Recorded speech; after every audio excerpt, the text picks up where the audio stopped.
In some of these battles, the enemy barely needed to finish the job. The weather did it for them. That is only one of 6 times the deciding factor in a war wasn't tactics, weapons, or courage, but the weather showing up and refusing to negotiate. A quick note before we start. Casualty figures from weather-driven disasters are notoriously difficult to verify, since armies of the time rarely kept precise records while actively freezing or drowning. Where the numbers are disputed, I'll say so. The documented cases are already devastating enough without inflation. Number 6. Napoleon's invasion of Russia. In June 1812, Napoleon marched into Russia with what was, at the time, the largest army ever assembled in Europe, somewhere in the range of 600,000 men. The Russian army largely avoided direct confrontation, retreating deeper into their own territory and burning crops and supplies behind them, a strategy that traded land for time. Napoleon reached Moscow in September, only to find it abandoned and partially burned, offering his exhausted army neither the decisive victory nor the winter shelter he needed. With no surrender coming and no supplies to sustain an occupation, Napoleon began the long retreat west in October, directly into one of the earliest and harshest winters in decades. Temperatures dropped to conditions the French army, still largely equipped for a summer campaign, was catastrophically unprepared for. Soldiers froze to death at their posts, horses died by the thousands, and starving troops began abandoning equipment simply to move faster through the snow. By the time the remnants of the army crossed back out of Russian territory in December, historians estimate the force had been reduced from roughly 600,000 to under 100,000, with the overwhelming majority of losses attributed not to Russian combat but to cold, starvation, and disease. Russia's actual army barely needed to fight. The winter did the empire's work for it. Number 5. The Mongol invasions of Japan. In 1274 and again in 1281, Kublai Khan launched massive naval invasions of Japan, assembling fleets that, by some estimates, carried tens of thousands of soldiers across the sea from the Asian mainland. Both times, the Mongol forces landed and began engaging Japanese defenders, and both times, a typhoon arrived at a decisive moment and devastated the invasion fleet while it was still anchored offshore. The 1281 storm was particularly catastrophic, reportedly destroying a significant majority of the invasion fleet and drowning tens of thousands of soldiers who had been unable to reach shore or return to their ships in time. Japanese accounts credited the storms as divine intervention, coining the term kamikaze, meaning divine wind, a phrase that would resurface with grim irony 7 centuries later. Modern historians debate the exact scale of the losses, since medieval accounts on both sides had reason to exaggerate, but the basic outcome is undisputed. 2 full invasion attempts, separated by 7 years of preparation, both ended primarily because of weather rather than Japanese battlefield resistance. The samurai got the credit in later retellings. The typhoons did most of the actual work. All hands on deck. Secure the rigging. Hold the line steady. Number 4. The Spanish Armada.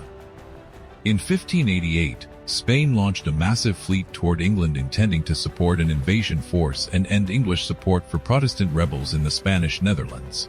The Armada engaged English ships in the Channel with mixed results, losing some vessels and failing to establish the secure position it needed to link up with invasion troops waiting in Flanders. Forced to abandon the plan and retreat, the Spanish fleet attempted to sail north around Scotland and Ireland to return home, avoiding the English Channel entirely. That route sailed directly into a series of brutal North Atlantic storms. Ships without adequate charts for the unfamiliar northern waters wrecked along the Irish and Scottish coastlines in significant numbers, and Spanish sailors who survived shipwrecks were frequently killed or captured on shore by English forces and hostile locals.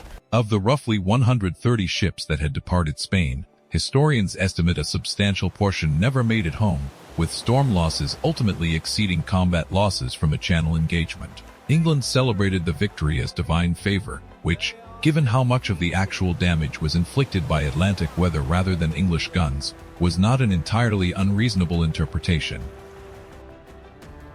Es ist so kalt. Ich kann nicht mehr. Halt durch! Number 3. The German Sixth Army at Stalingrad. During the winter of 1942 into 1943, German forces besieging Stalingrad found themselves encircled by a Soviet counteroffensive and cut off from resupply as Russian winter set in around them.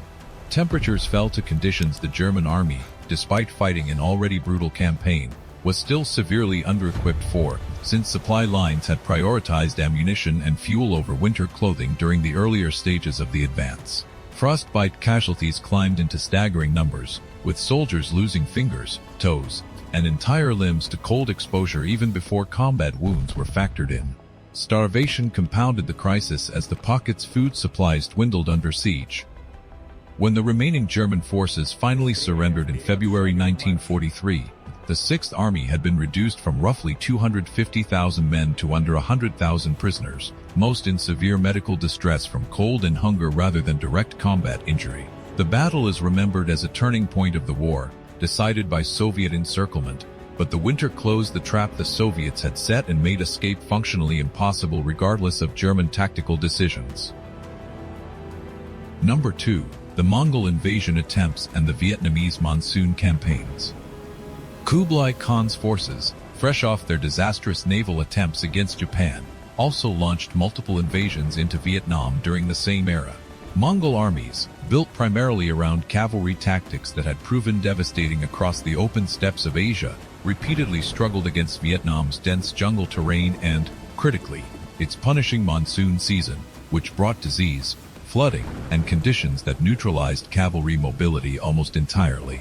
Vietnamese forces under commanders like Tran Hung Dao adopted a strategy of avoiding direct confrontation with the numerically superior Mongol army, instead retreating and allowing heat, humidity, tropical disease, and monsoon flooding to grind down the invading force over months rather than confronting it in open battle. Mongol soldiers, many acclimated to arid or temperate climates, suffered devastating losses to disease and heat exhaustion that historical records struggle to precisely quantify but that multiple contemporary accounts describe as catastrophic. Combined with several targeted Vietnamese victories once Mongol forces were sufficiently weakened, the invasions ultimately failed. Vietnam's terrain and climate accomplished what a purely military confrontation against the era's dominant land power likely could not have. Number 1. The Persian invasion fleet under Xerxes' predecessor, Mardonius, off Mount Athos. Before the more famous land invasions of Greece that included Thermopylae, an earlier Persian expedition under the general Mardonius in 492 BC attempted to move a Persian fleet around the northern Aegean coastline, passing near the rocky promontory of Mount Athos. A sudden and violent storm struck the fleet while it was navigating the exposed, cliff-lined coastline near the mountain, driving ships into the rocks with nowhere to shelter.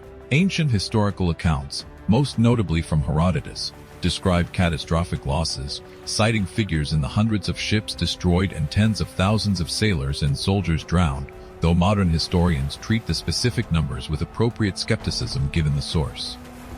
What is generally accepted is that the disaster forced Mardonius to abandon the campaign entirely and return to Persia, delaying the broader Persian invasion of Greece by roughly 2 years. The storm at Athos was significant enough that when the Persians returned years later under Xerxes, they reportedly ordered an entire canal dug through the peninsula specifically to avoid sailing around Mount Athos again, an engineering project undertaken purely because the mountain's coastline had already proven capable of doing what the Greek military hadn't yet attempted. The brutal truth is that weather doesn't fight like an army. It simply makes survival impossible. Armies plan for the enemy. They rarely plan adequately for a blizzard, a typhoon, or a monsoon season that doesn't care which side is winning. 6 times, the deciding factor in a campaign wasn't the opposing army at all. It was a force nobody could negotiate with, outmaneuver, or surrender to, and it won anyway.